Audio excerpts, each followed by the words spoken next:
Tadi apa yang kedua? Oh, jual buah. Setelah dicicipi ternyata manis, tetapi ada orang yang beli dicicipi ternyata kecut. Ya, baik. Bapak Ibu yang berbahagia yang dirahmati Allah Subhanahu wa taala, maka ini termasuk perkara gharar yang ditolerir. Tidak mungkin akan dicicipi semua. Jadi ini termasuk gharar yang ditoleransi. Tadi pas kulaan manis, memang sebagian besar manis, tapi ada yang kecut. Ini ditolerir. Tidak mungkin semua yang mau dijual dicicipi mah tidak laku. Jadi malah tidak laku. Sehingga kalau yang semacam ini itu bukan termasuk sebuah kesengajaan dan kita tidak tahu dan tidak mungkin untuk dicek satu per satu. Maka ini termasuk gharar yang ditoleransi. Dengan catatan tidak disengaja. Kalau dengan sengaja dioplos itu baru tidak boleh. Jadi kalau sengaja dioplos itu baru tidak boleh. Maka penjual buah akan mengizinkan kepada pelanggannya untuk milih yang menurut dia manis.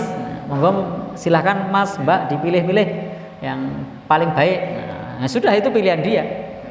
Kalau kemudian kita katakan saya tadi nyicipi manis, memang yang kita cicipi manis boleh. Tapi kalau kemudian kita katakan ini semua manis loh, baru keliru. Karena memang ini tidak mungkin di buah tersebut kemudian semuanya sama. Karena masaknya juga beda-beda. Ada yang sudah masak betulan, manis, ada yang setengah masak, sepet, dan seterusnya. Sehingga ini adalah kejelian bagi pelanggan yang memilih. Jadi kejelian bagi pelanggan yang memilih, karena tidak mungkin dicicipi semua.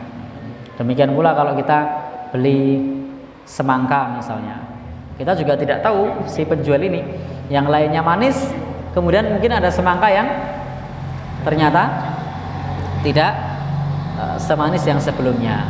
Maka monggo nanti kalau kemudian mau dibuat perjanjian, nanti kalau tidak manis balik ya, itu monggo, itu kesepakatan antara penjual dan pembeli, karena memang tidak sesuai dengan yang lain, atau ternyata dalamnya busuk misalnya. Silakan kalau misalnya nanti di dalam hal ini penjual juga tidak tahu, pembeli juga tidak tahu, untuk dimusyawarahkan. Kalau barang tersebut memang tidak bisa dimanfaatkan karena busuk, maka hendaknya diganti. Nah, sudah dibeli ternyata begitu dibongkar, loh kok bosok apa? Maka silahkan diganti. Kenapa?